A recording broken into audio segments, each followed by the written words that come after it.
जय हिंद मेरे प्यारे साथियों। स्वागत है आप सभी का हमारे यूट्यूब चैनल आरटीएस स्टडी पर। दोस्तों, आज इस वीडियो में कवर करेंगे बिहार पुलिस की नई वैकेंसी के लिए प्रैक्टिस सेट नंबर 8 करेंगे। तो दोस्तों, आप लोग फटाफट लाइव में जुड़ जाइए और जितने लोग लाइव में जुड़ गए हैं उन सभी अपने दोस्तों के साथ शेयर भी कर दीजिए। दोस्तों, इसका टाइमिंग है डेली सुबह 7 बजे आपको लाइव क्लास चलता है, तो आप लोग ज़्यादा से ज़्यादा संख्या में आप लोग लाइव में जुड़िए, ठीक है। तो आप लोग शेयर भी कर दिए होंगे। तो चलिए दोस्तों, स्टार्ट करते हैं इस क्वेश्चन नंबर 1 से। तो क्वेश्चन नंबर 1 में है ओजोन ऑक्सीजन का एक है, कौन सा है? समस्थानिक है, संभारिक है या समन्यूट्रॉनिक है या अपरूप है? आप लोग लाइव चैट में इसका आंसर बताइए कि ओजोन ऑक्सीजन का एक क्या है। तो जिन लोगों ने ऑप्शन नंबर डी इसका आंसर लगा है उसका सही उत्तर हो जाएगा ओजोन ऑक्सीजन का एक अपरूप है। तो ठीक है, तो ऑप्शन नंबर डी इसका राइट आंसर हो जाएगा एक का डी, ठीक है। ओजोन दिवस कब मनाया जाता है ये भी आपको याद रखना है। तो ओजोन दिवस आपको 16 सितंबर को मनाया जाता है। और बात करें ओजोन का आपको अणुसूत्र कितना होता है, तो ओजोन का अणुसूत्र होता है O3 होता है। ये भी आपको याद रखना है, एग्जाम पॉइंट व्यू से वेरी वेरी इंपॉर्टेंट क्वेश्चन है। और आपको ये भी पॉइंट याद रखना है कि ओजोन लेयर जो है वायुमंडल के समताप मंडल में मिलता है। और बात करें कि ओजोन परत की मोटाई को डॉप्सन में मापा जाता है, किस में मापा जाता है? तो ओजोन परत की मोटाई को डॉप्सन में मापा जाता है, ये भी आपको याद रखना है, ठीक है दोस्तों। अगला क्वेश्चन है क्वेश्चन नंबर 2 में है कि निम्नलिखित में से किसका ज्वलन ताप सबसे निम्न है? तो इस चारों ऑप्शन में से आप लोग बताइए लाइव चैट में आंसर कि इन चारों में से किनका ज्वलन ताप सबसे निम्न है? लकड़ी का, कागज का, प्लास्टिक का या पेट्रोल का? तो जिन्होंने ऑप्शन नंबर इसका डी आंसर लगा है पेट्रोल का, उसका राइट आंसर हो जाएगा। पेट्रोल का जो ज्वलन ताप सबसे निम्न है, इसीलिए पेट्रोल में सबसे जल्दी आग पकड़ लेता है, ठीक है दोस्तों। नेक्स्ट क्वेश्चन की बात करते हैं क्वेश्चन नंबर 3 में है कि चर्म रोग उपचार के लिए प्रयोग किया जाने वाला रेडियो आइसोटोप निम्न में से कौन है? रेडियो आयोडीन, बी में है रेडियो सीसा, सी में है रेडियो कोबाल्ट, डी में है रेडियो फॉस्फोरस। तो आप लोग लाइव चैट में इसका आंसर बताएं कि चर्म रोग उपचार के लिए प्रयोग किया जाने वाला रेडियो आइसोटोप चारों ऑप्शन में से कौन सा है? तो जिन्होंने ऑप्शन नंबर डी इसका आंसर लगाया है रेडियो फॉस्फोरस, उसका करेक्ट आंसर हो जाएगा, ठीक है। तो 3 नंबर का 4 इसका आंसर यानी डी नंबर इसका आंसर हो जाएगा। नेक्स्ट क्वेश्चन की बात करते हैं क्वेश्चन नंबर 4। क्वेश्चन नंबर 4 में है कि वह परिवर्तन जिसमें एक या एक से अधिक नए पदार्थ बनते हैं क्या कहलाता है? गैल्वेनाइजेशन, भौतिक परिवर्तन, रासायनिक परिवर्तन या जंग लगना? तो आप लोग लाइव चैट में इसका आंसर बताएं कि वह परिवर्तन कौन सा है जिसमें एक या एक से अधिक नए पदार्थ बनते हैं तो क्या कहलाता है? तो इसका राइट आंसर हो जाएगा ऑप्शन नंबर सी, रासायनिक परिवर्तन। जिन्होंने रासायनिक परिवर्तन आंसर लगा रहा है उसका सही उत्तर हो जाएगा। आपको दोस्तों याद रखना है कि ऐसे कि जो मिल जाए उसे भौतिक कहते हैं, जो न मिले उससे रासायनिक कहते हैं। तो इसमें क्या क्या एक से एक अधिक पदार्थ बन जाता है, यानी कि नहीं मिला तो क्या हो जाएगा? रासायनिक परिवर्तन हो जाएगा। तो ऑप्शन नंबर सी इसका राइट आंसर हो जाएगा 4 का सी नंबर, ठीक है। नेक्स्ट क्वेश्चन है 5 नंबर। 5 में है कि निम्नलिखित में से कौन सा रीट निजी स्वतंत्रता का एक अधिकार है? तो आप लोग कमेंट में बताइए लाइव चैट में कि इसका आंसर क्या हो जाएगा? बंदी प्रत्यक्षीकरण, अधिकार परीक्षा, उत्प्रेषण या परमादेश? तो आप लोग फटाफट इसका आंसर बताइए कि इसमें निम्न में से रीट जारी निजी स्वतंत्रता का एक आधार कौन सा है? तो जिन्होंने ऑप्शन नंबर इसका ए लगा रहा है बंदी प्रत्यक्षीकरण, इसका राइट आंसर हो जाएगा। तो 5 का ए नंबर है।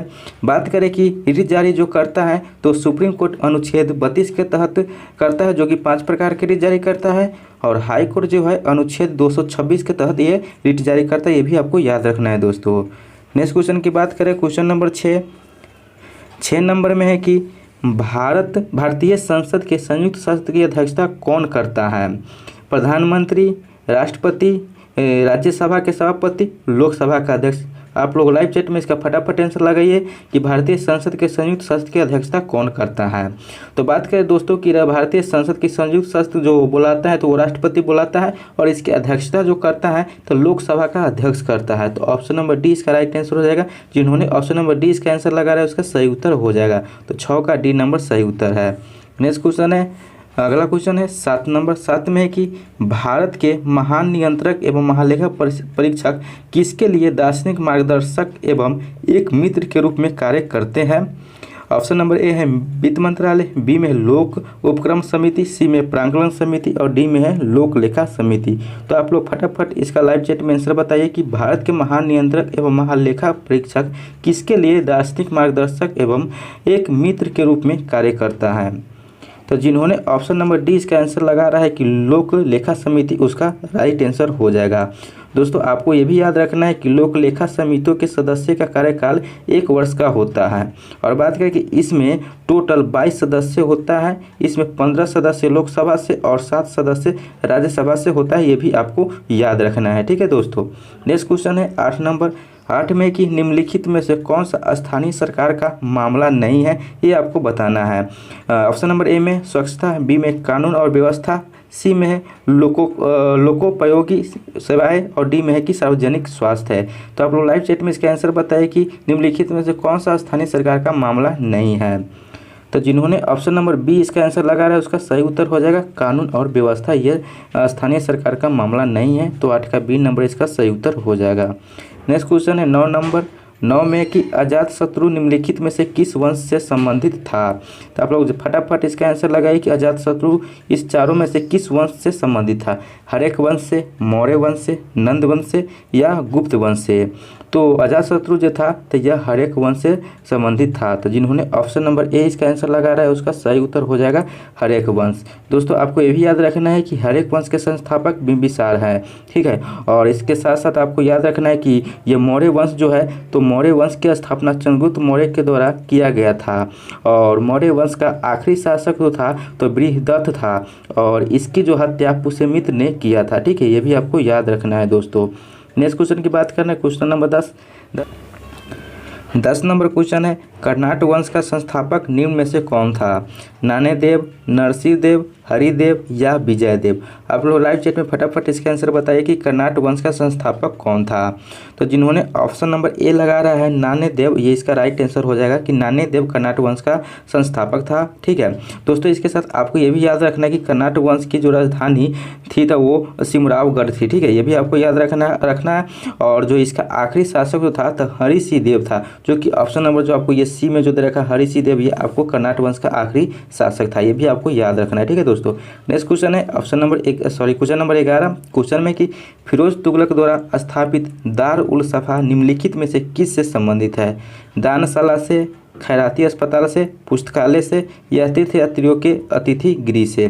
तो आप लोग लाइव चैट में इसका फटाफट आंसर बताइए कि फिरोज तुगलक द्वारा स्थापित दार उल सफा निम्नलिखित में से किस से संबंधित था। तो जिन्होंने ऑप्शन नंबर बी इसका आंसर लगा रहा है कि खैराती अस्पताल से, उसका राइट आंसर हो जाएगा। ठीक है, तो 11 का बी नंबर सही उत्तर है। नेक्स्ट क्वेश्चन है 12 नंबर। 12 में दशवंत और वासावन नामक प्रसिद्ध चित्रकार निम्न में से किस मुगल सम्राट के राज दरबारी थे। हुमायूं के, अकबर के, जहांगीर के, शाहजहां से। तो आप लोग फटाफट इसका आंसर भी लगाइए कि दशवंत और वासावन नामक प्रसिद्ध चित्रकार कि निम्न में से किस मुगल सम्राट के राज दरबारी थे। तो जिन्होंने ऑप्शन नंबर बी इसका आंसर लगा रहा है अकबर, उसका राइट आंसर हो जाएगा। तो 12 का बी नंबर इसका सही उत्तर हो जाएगा दोस्तों। नेक्स्ट क्वेश्चन है 13 नंबर। 13 में है कि निम्नलिखित में से कौन होम रूल लीग की स्थापना से संबंधित नहीं था। T S. Olcott, Annie Besant, M Subramaniam Iyer, Bal Gangadhar तिलक। तो आप लोग लाइव चैट में इसका आंसर बताइए कि इनमें से कौन जो है जो होम रूल लीग की स्थापना से संबंधित नहीं था। जिन्होंने ऑप्शन नंबर ए लगा रहा है आंसर टी.एस. ऑलकोट, उसका सही उत्तर है। वो ये होम रूल लीग की स्थापना से संबंधित नहीं था। बाकी बात ये Annie Besant, M Subramaniam Iyer, Bal Gangadhar तिलक, ये लोग होम रूल लीग की स्थापना से संबंधित था। और टी.एस. ऑलकोट ये होम रूल लीग की स्थापना से संबंधित नहीं था, इसलिए 13 का ए नंबर सही उत्तर हो जाएगा। नेक्स्ट क्वेश्चन है अगला क्वेश्चन नंबर 14। 14 में है कि निम्न में से किस आंदोलन की असफलता के बाद स्वराज पार्टी का गठन हुआ है। ऑप्शन नंबर ए में है स्वदेशी आंदोलन, बी में है असहयोग आंदोलन, सी में है भारत छोड़ो आंदोलन और डी में सविनय अवज्ञा आंदोलन। तो आप लोग लाइव चैट में इसका आंसर बताइए कि निम्न में से किस आंदोलन के असफलता के बाद स्वराज पार्टी का गठन हुआ है।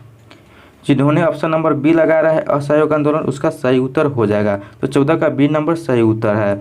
और बात करें कि स्वराज पार्टी की जो गठन 1923 में हुआ था और इसकी अध्यक्ष चित्तरंजन दास और सचिव मोतीलाल नेहरू थे। ठीक है, ये भी आपको याद रखना है दोस्तों। और बात करें कि असहयोग आंदोलन की शुरुआत जो हुआ था 1 अगस्त 1920 से और इसका वापस जो ले लिया गया था तो ये 1922 में वापस ले लिया गया था। किसके कारण ले गया था तो ये चौरी चौरा हत्याकांड के कारण ये वापस ले लिया गया था। ये भी आपको याद रखना है दोस्तों। नेक्स्ट क्वेश्चन है क्वेश्चन नंबर 15 में है कि उच्चतम न्यायालय में कितने न्यायाधीश हैं। ऑप्शन नंबर ए में 25, बी में है 26, सी में है 30 और डी में है 34। तो आप लोग लाइव चैट में आंसर बताइए कि उच्चतम न्यायालय में कितने न्यायाधीश हैं। जिन्होंने ऑप्शन नंबर डी इसका आंसर लगा रहा है 34, उसका सही उत्तर हो जाएगा। उच्चतम न्यायालय के बारे में अनुच्छेद 124 में बताया गया है और इसमें जो होता है कि 33 आपको न्यायाधीश और एक मुख्य न्यायाधीश होता है, टोटल 34 होता है न्यायाधीश। ठीक है, आपको ये भी याद रखना है। ठीक है, नेक्स्ट क्वेश्चन है 16 नंबर। 16 में है कि कंचनजंगा राष्ट्रीय पार्क कहाँ स्थित है। उत्तर प्रदेश में, पश्चिम बंगाल में, सिक्किम में, जम्मू कश्मीर में। तो आप लोग लाइव चैट में ऐसे बताइए कंचनजंगा राष्ट्रीय पार्क कहाँ स्थित है। जिन्होंने ऑप्शन नंबर सी इसका आंसर लगा रहा है सिक्किम में, उसका राइट आंसर है। तो 16 का सी नंबर सही उत्तर है।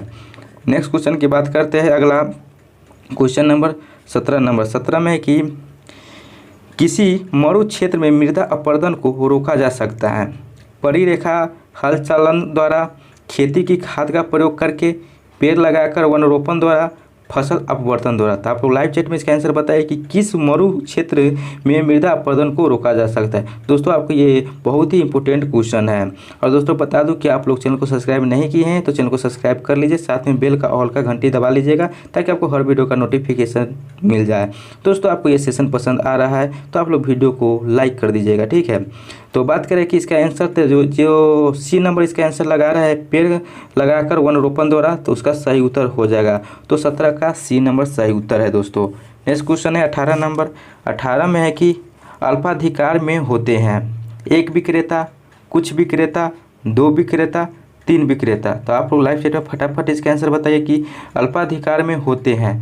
तो जिन्होंने ऑप्शन नंबर इसका बी लगा रहा है कि कुछ विक्रेता, उसका सही उत्तर हो जाएगा। तो 18 का बी नंबर सही उत्तर है दोस्तों। नेक्स्ट क्वेश्चन है 19 नंबर। 19 में कि भारत में राष्ट्रीय आय का आकलन किया जाता है व्यय विधि द्वारा, उत्पाद और आय विधि द्वारा, उत्पाद विधि द्वारा, आय विधि द्वारा। आप लोग लाइव चैट में इसका आंसर बताइए कि भारत में राष्ट्रीय आय का आकलन किया जाता है किस विधि द्वारा। तो जिन्होंने ऑप्शन नंबर बी इसका आंसर लगा रहा है उत्पाद और आय विधि द्वारा, उसका सही उत्तर हो जाएगा। तो 19 का बी नंबर सही उत्तर है। नेक्स्ट क्वेश्चन है 20 नंबर। 20 में कि निम्न में से कौन सा आयोग संवैधानिक निकाय नहीं है। वित्त आयोग, संघ लोक सेवा आयोग, कर्मचारी चयन आयोग, चुनाव आयोग। तो आप लोग फटाफट इसका आंसर बताइए कि इनमें से कौन सा आयोग है जो संवैधानिक निकाय नहीं है। तो जिन्होंने ऑप्शन नंबर इसका सी लगा रहा है कि कर्मचारी चयन आयोग, उसका सही उत्तर है। तो 20 का सी नंबर सही उत्तर है। बात करें कि जो वित्त आयोग है तो वित्त आयोग आपको अनुच्छेद 280 में है और चुनाव आयोग की बात करें तो ये अनुच्छेद 324 में है। ये भी आपको याद रखना है। ठीक है दोस्तों, नेक्स्ट क्वेश्चन की बात करते हैं 21 नंबर। 21 में है कि भारत में पुर्तगालियों का पहला गवर्नर था Albuquerque, Francisco de Almeida, Vasco da Gama, Bartholomew Dias. तो आप लोग लाइव चैट में इसका आंसर बताइए क्या होगा। तो जिन्होंने ऑप्शन नंबर बी इसका आंसर लगा रहा है कि फ्रांसिस्को डी अल्मीडा, ये आपको याद रखना है। तो ठीक है, तो भारत में पुर्तगालियों का पहला गवर्नर था फ्रांसिस्को डी अल्मीडा, ये भी इसका आंसर हो जाएगा। देखिए इसका बी नंबर सही उत्तर है। नेक्स्ट क्वेश्चन है 22 नंबर। 22 में है कि राष्ट्रपति के चुनाव के लिए निर्वाचक मंडल में होते हैं संसद के सभी सदस्य और विधानसभाओं के परिषदों के सभी सदस्य, या संसद के दोनों सदनों और विधानसभाओं के निर्वाचित सदस्य, या संसद के दोनों सदनों के सभी सदस्य, या संसद के दोनों सदनों के सभी निर्वाचित सदस्य। तो आप लोग इसका कमेंट बताइए कि इसका आंसर क्या हो जाएगा। जिन्होंने ऑप्शन नंबर बी इसका आंसर लगा रहा है कि संसद के दोनों सदनों और विधानसभाओं के निर्वाचित सदस्य, इसका राइट आंसर हो जाएगा। तो 22 का बी नंबर इसका सही उत्तर है। ठीक है दोस्तों, नेक्स्ट क्वेश्चन की बात करते हैं क्वेश्चन नंबर 23। 23 में है कि दक्षिण अफ्रीका की मुद्रा कौन सी है। दिरहम है, रैंड है, रील है या रियाल है। तो आप लोग लाइव चैट में इसका आंसर बताइए कि दक्षिण अफ्रीका की मुद्रा कौन सी है। तो जिन्होंने ऑप्शन नंबर बी लगा रहा है रैंड, ये इसका सही उत्तर हो जाएगा। दक्षिण अफ्रीका की मुद्रा रैंड है। ठीक है, नेक्स्ट क्वेश्चन की बात करते हैं क्वेश्चन नंबर 24। 24 में कि भारत में 14 प्रमुख बैंकों का राष्ट्रीयकरण किस वर्ष में किया गया था। तो आप लोग फटाफट लाइव चैट में इसका आंसर बताइए कि भारत में 14 बैंक को जो राष्ट्रीयकरण किया गया था वो किस वर्ष में किया गया था। 1967 में, 1968 में, 1969 में या 1969 या 1971 में। तो जिन्होंने ऑप्शन नंबर सी लगा रहा है 1969 में, उसका राइट आंसर हो जाएगा। भारत में जो 14 बैंकों का राष्ट्रीयकरण किया गया था तो ये 1969 ईस्वी में किया गया था। ठीक है दोस्तों। नेक्स्ट क्वेश्चन है 25 नंबर। 25 में कि 1 रुपये के नोट किसके द्वारा जारी किए जाते हैं? भारतीय रिजर्व बैंक के द्वारा, भारतीय स्टेट बैंक के द्वारा, भारत के राष्ट्रपति द्वारा या भारत के सरकार द्वारा? आप लोग आंसर में बताइएगा कि 1 रुपये के सिक्के का जो है वो किसके द्वारा जारी किया जाता है। जिन्होंने ऑप्शन नंबर डी इसका आंसर लगाया भारत सरकार, उसका सही उत्तर है। तो 25 का डी नंबर सही उत्तर हो जाएगा। भारत सरकार द्वारा 1 रुपये के जो सिक्के हैं वो जारी किए जाते हैं। नेक्स्ट क्वेश्चन है क्वेश्चन नंबर 26 में कि निम्न में से कौन सी रबी फसल नहीं है? तो इस चारों में से बताना है कि रबी फसल कौन सी नहीं है। राई यानी सरसों, चावल, गेहूं या चना? तो आप लाइव चैट में इसका आंसर बताइएगा कि इनमें से कौन सा रबी फसल नहीं है। तो जिन्होंने ऑप्शन नंबर बी लगा रहा है चावल जो आपको रबी फसल नहीं है, ये खरीफ फसल है। ठीक है, तो 26 का बी नंबर सही उत्तर हो जाएगा। नेक्स्ट क्वेश्चन है 27 नंबर। 27 में है कि मुंबई हाई किससे संबंधित है? इस्पात से, पेट्रोलियम से, मकबरा से या जूट यानी पटसन से? तो आप लाइव चैट में इसका आंसर बताइए कि मुंबई हाई किससे संबंधित है। जिन्होंने ऑप्शन नंबर बी लगा रहा है आंसर पेट्रोलियम, उसका सही उत्तर है। मुंबई हाई जो है जो पेट्रोलियम से संबंधित है। तो 27 का बी नंबर सही उत्तर है। नेक्स्ट क्वेश्चन है 28 नंबर। 28 में कि गांधी इरविन समझौता कब हुआ था? 5 मार्च 1931 को, 7 सितंबर 1931 को, 17 नवंबर 1932 को या 12 नवंबर 1930 को? तो आप लोग फटाफट इसका आंसर बताइए कि गांधी इरविन समझौता कब हुआ था। जिन्होंने ऑप्शन नंबर ए इसका आंसर लगा रहा है 5 मार्च 1931, उसका सही उत्तर है। ठीक है, तो गांधी इरविन समझौता 5 मार्च 1931 को हुआ था। तो 28 का ए नंबर सही उत्तर है। नेक्स्ट क्वेश्चन है 29 नंबर। 29 में है कि किस वैज्ञानिक ने सर्वप्रथम खोज की पृथ्वी सूर्य के चारों ओर घूमती है? ऑप्शन नंबर ए में न्यूटन, बी में डाल्टन, सी में कोपरनिकस, डी में आइंस्टीन? तो आप लोग कमेंट में बताइए, लाइव चैट में इसका भी आंसर बताइए कि किस वैज्ञानिक ने सर्वप्रथम खोजा था कि पृथ्वी सूर्य के चारों ओर घूमती है। जिन्होंने ऑप्शन नंबर सी इसका राइट आंसर दिया है, उसका सही उत्तर यानी कि 29 का सी नंबर सही उत्तर हो जाएगा। दोस्तों आपको ये भी बता दूं कि आपको जो ग्रहों का जो सिद्धांत दिया था ये आपको केपलर के द्वारा दिया गया था। नेक्स्ट क्वेश्चन की बात करते हैं। Question 30 number. 30 में कि निम्नलिखित में से कौन सा सौरमंडल का भाग नहीं है? क्षुद्र ग्रह, धूमकेतु, ग्रह या निहारिका? तो इस चारों ऑप्शन में से बताया कि इनमें से कौन सा जो सौरमंडल का भाग नहीं है। जिन्होंने ऑप्शन नंबर डी इसका आंसर लगा रहा है निहारिका यह सौरमंडल का भाग नहीं है, जबकि ये क्षुद्र ग्रह, धूमकेतु और ग्रह ये सभी सौरमंडल का भाग है, लेकिन निहारिका सौरमंडल का भाग नहीं है, इसलिए आंसर हो जाएगा 30 का डी नंबर। नेक्स्ट क्वेश्चन है 31 नंबर। 31 में है कि दक्षिण गोलार्ध में सबसे बड़ा दिन कब होता है? 21 मार्च को, 22 जून को, 22 सितंबर को या 22 दिसंबर को? तो आप लोग फटाफट आंसर में बताइएगा कि दक्षिण गोलार्ध में सबसे बड़ा दिन कब होता है। तो जिन्होंने ऑप्शन नंबर डी इसका आंसर लगाया 22 दिसंबर, ये इसका राइट आंसर हो जाएगा। और साथ में ये भी आपको याद रखना है कि जो दिन रात बराबर होता है तो 21 सितंबर और 23 मार्च को होता है। ठीक है, ये भी आपको याद रखना है। नेक्स्ट क्वेश्चन है क्वेश्चन नंबर 32 में कि कन्याकुमारी से सटी पहाड़ियाँ निम्नलिखित में से हैं? अन्नामलाई की पहाड़ियाँ, नीलगिरी की पहाड़ियाँ, कार्डेमम की पहाड़ियाँ, शिवराय की पहाड़ियाँ? तो आप लोग फटाफट इसका आंसर बताइए कन्याकुमारी से सटा पहाड़ियाँ इनमें से कौन है। जिन्होंने ऑप्शन नंबर सी इसका आंसर लगा रहा है कि कार्डेमम की पहाड़ियाँ, उसका सही उत्तर है। तो 32 का सी नंबर सही उत्तर हो जाएगा। नेक्स्ट क्वेश्चन है क्वेश्चन नंबर 33 में कि दक्षिण अमेरिका में मध्य अक्षांशीय घास के मैदान को किस नाम से जाना जाता है? प्रेयरी से, स्टेपिस से, पंपास से या वेल से? तो आप लोग लाइव चैट में फटाफट इसका आंसर बताइए कि दक्षिण अमेरिका में मध्य अक्षांशीय घास के मैदान को किस नाम से जाना जाता है। जिन्होंने ऑप्शन नंबर सी इसका आंसर लगाया पंपास, उसका सही उत्तर हो जाएगा। तो दक्षिण अमेरिका के मध्य अक्षांशीय घास के मैदान को पंपास के नाम से जाना जाता है। ठीक है, ये आपको ध्यान रखना है। नेक्स्ट क्वेश्चन है 34 नंबर। 34 में कि गंगा नदी के किनारे बसा सबसे बड़ा शहर निम्न में से कौन है? इलाहाबाद, पटना, कानपुर, वाराणसी? तो आप लोग फटाफट इसका लाइव चैट में आंसर बताइए कि गंगा नदी के किनारे बसा सबसे बड़ा शहर कौन है। जिन्होंने ऑप्शन नंबर सी इसका आंसर लगा रहा है कानपुर, उसका सही उत्तर हो जाएगा। दोस्तों आपको ये भी याद रखना है कि कानपुर को उत्तर भारत का मैनचेस्टर कहा जाता है और दक्षिण भारत का मैनचेस्टर, कोयम्बटूर और अहमदाबाद को कहा जाता है, ये भी आपको ध्यान रखना है। नेक्स्ट क्वेश्चन की बात करें 35 नंबर। 35 में कि निम्नलिखित में से किस क्षेत्र में प्रबल भीति नहीं पाई जाती है?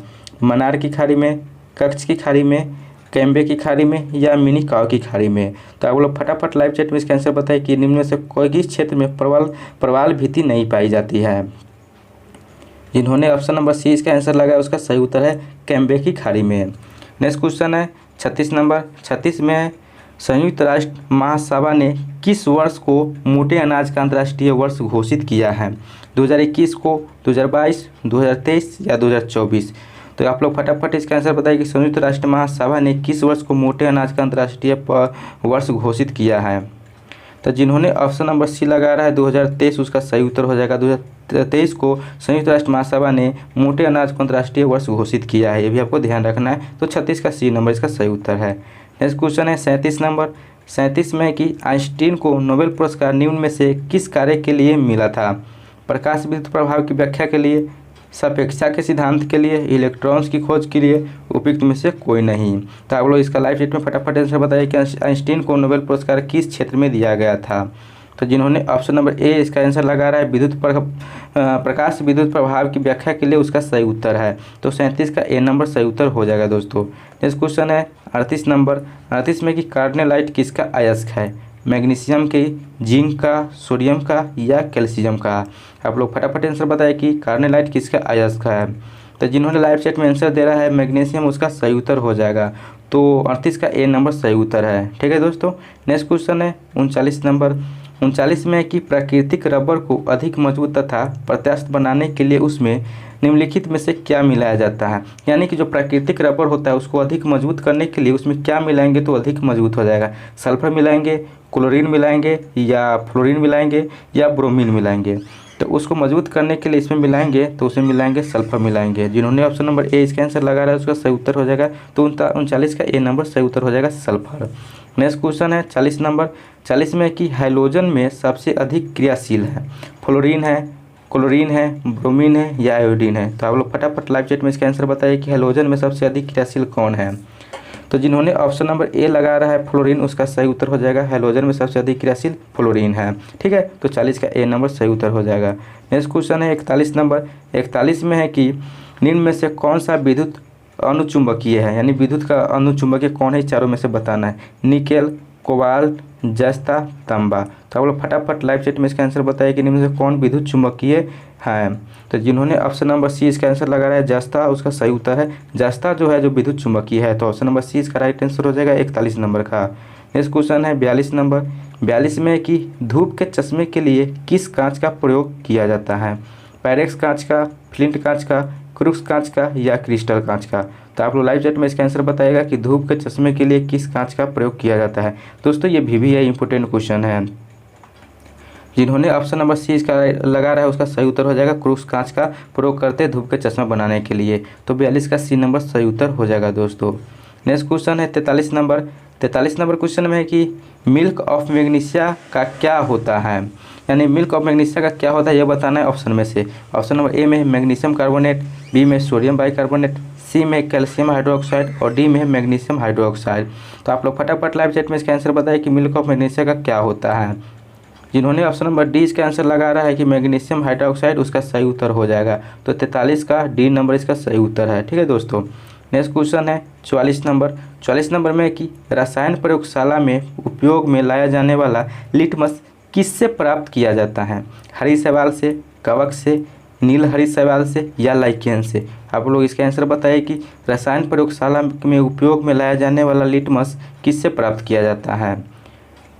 जिन्होंने ऑप्शन नंबर डी इसका आंसर लगा रहा है लाइकेन उसका सही उत्तर हो जाएगा। तो लाइव चैट में जिसने डी आंसर लगाया 44 का उसका करेक्ट आंसर है। ठीक है दोस्तों। और दोस्तों आप लोग को फिर बता दो कि वीडियो आपको पसंद आ रहा है तो आप लोग वो दिल से इसको लाइक कर दीजिए। ठीक है। नेक्स्ट क्वेश्चन है क्वेश्चन नंबर 45। 45 में BCG का टीका निम्न में से किस में लगाया जाता है? यक्ष्मा में, काली खांसी में, निमोनिया में या टिटनेस में? तो आप लोग आंसर बताइएगा कि BCG का टीका इनमें से किस में लगाया जाता है, यानी कि चारों ऑप्शन में से किस में? तो जिन्होंने ऑप्शन नंबर ए इसका राइट आंसर हो जाएगा। जो एक ए नंबर इसका आंसर दे रहा है 45 का उसका सही उत्तर है। नेक्स्ट क्वेश्चन की बात करें 46 नंबर। 46 में कि मियादी बुखार में शरीर का रूप मतलब मियादी बुखार में शरीर का मुख्य रूप में प्रभावित होने वाला अंग क्या है। यानी जो मियादी बुखार होता है उसमें शरीर का कौन सा अंग प्रभावित होता है वो बताना है। फेफड़ा होता है, तिल्ली होता है, यकृत होता है या आंत होता है। तो आप लोग लाइव चैट में इसका आंसर बताएगा कि मियादी बुखार में शरीर का कौन सा अंग प्रभावित होता है।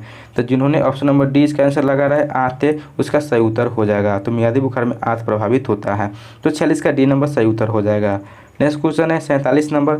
47 में है कि एंटीबॉडीज का निर्माण होता है लिम्फोसाइट से, अस्थि से, रुधिर प्लेटलेट से या श्वेत रधिराणु से।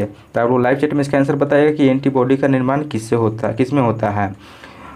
तो इसका राइट आंसर हो जाएगा जो ऑप्शन नंबर ए बता रहा है कि लिम्फोसाइट से होता है एंटीबॉडी का निर्माण, उसका सही उत्तर हो जाएगा। तो 47 का ए नंबर सही उत्तर है। ठीक है दोस्तों, नेक्स्ट क्वेश्चन की बात करते हैं 48 में कि हल्दी के पौधे का खाने योग्य भाग कौन सा है। दोस्तों आप लोग फटाफट इसका आंसर बताइएगा। आप लोग अधिकांश लोग इसको गलत कीजिएगा कि हल्दी का पौधा का खाने योग्य भाग कौन है। ऑप्शन नंबर ए में है कि जड़, बी में है प्रकंड, सी में है फल और डी में है कंद।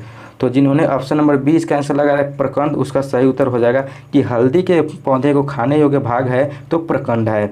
तो 48 का बी नंबर इसका सही उत्तर हो जाएगा। तो ऑप्शन नंबर 20 का सही है 48 नंबर का। नेक्स्ट क्वेश्चन है 49 नंबर और इस प्रेडिक्ट सेट का लास्ट क्वेश्चन है। तो 49 नंबर में है कि कोस्का सिद्धांत किसने दिया था। मेल्विन केल्विन ने, स्लाइडेन वस्वान ने, रॉबर्ट हुक ने या रॉबर्ट ब्राउन ने। तो आप लोग लाइव चैट में इसका फटाफट आंसर बताइएगा कि कोस्का का सिद्धांत किसने दिया था। जिन्होंने ऑप्शन नंबर 20 का आंसर लगा रहा है कि स्लाइडेन व स्वान, उसका सही उत्तर है। तो कोस्का का सिद्धांत दिया था तो स्लाइडेन एवं स्वान ने दिया था। तो 49 का बी नंबर इसका सही उत्तर हो जाएगा दोस्तों। तो दोस्तों ये था आपको बिहार पुलिस की नई वैकेंसी के लिए प्रेडिक्ट सेट नंबर 8 का टोटल 49 क्वेश्चन। तो आप लोग बताइएगा कि इस 49 में आपको कितना सही हुआ है, कितना स्कोर बन रहा है और वीडियो कैसा लगा कमेंट में जरूर बताइएगा कि वीडियो कैसा, ये फीडबैक जरूर दीजिएगा। और वीडियो अच्छा लगा तो वीडियो को दिल से लाइक कर दीजिएगा, दोस्तों के साथ भी शेयर कर दीजिएगा। और दोस्तों आप लोग सब्सक्राइब नहीं किए हैं तो सब्सक्राइब कर लीजिए और साथ में बेल का ऑल का घंटी का बटन दबा लीजिएगा ताकि नोटिफिकेशन मिल सके। तो चलिए दोस्तों फिर मिलते हैं अगले वीडियो में अगले प्रैक्टिस के साथ। तब तक के लिए जय हिंद, जय भारत।